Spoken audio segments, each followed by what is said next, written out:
হাই, মোৰ নাম গৌৰী শংকৰ ভূঞা। এইবাৰ APSC সদ্যঘোষিত CC 2023 মোৰ আছাম একাউণ্ট ছাৰ্ভিচত ৰেংক 69 আহিছে। মই কম্পিটিশ্যন কেয়াৰৰ লগত আচলতে বহুত দিনৰ পৰাই জড়িত হৈ আছিলোঁ। তেওঁলোকৰ অনলাইন গাইডেন্স প্ৰগ্ৰেম বুলি এটা প্ৰগ্ৰেম এটা আছিলে। সেইটোৰ আমি কেইজনমান মানে প্ৰথম বেটছ আছিলোঁ। OGPৰ মানে আমিয়ে কেইজনমান প্ৰথম বেটছ আছিলোঁ। উছমান দাৰ লগততো মোৰ 2020-19 তেনেকুৱা মানৰ পৰাই সম্পৰ্ক, আৰু তেওঁ মোক মানে প্ৰথমে চিভিল ছাৰ্ভিচৰ গোটেই বস্তুখিনি তেখেতে মানে মোক মটিভেট কৰিলে। গতিকে তেখেতৰ ওচৰত মই ধন্যবাদ জনাইছোঁ।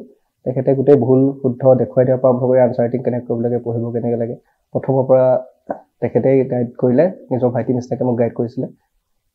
পাৰ্চনেল সম্পৰ্ক এটা আছিলে, আৰু এতিয়া চাগে সেইখিনি গাইডেন্সৰ ওপৰত বেছ কৰি পেলাই মই এতিয়া এই পৰীক্ষাত সফলতাটো পাবলৈ সফল হৈছোঁ চাগে।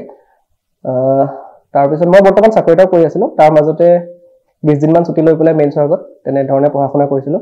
আৰু উছমান দাই মানে বাৰে বাৰে কৈ থাকে হাৰ্ড ৱৰ্কৰ, স্মাৰ্ট ৱৰ্কৰ কথা। তাৰপিছত এই তেখেতৰ যিটো স্মাৰ্ট ৱৰ্কৰ যিটো কনচেপ্ট, সেইটো ইউজ কৰি পেলাই মানে মই এইবাৰ খুব কম সময়ৰ ভিতৰতে যিমানখিনি পাৰোঁ আৰু পঢ়িব চেষ্টা কৰিছিলোঁ। সেইকাৰণে মোটামুটি কাৰণে এটা ৰিজাল্ট এটা পালোঁ।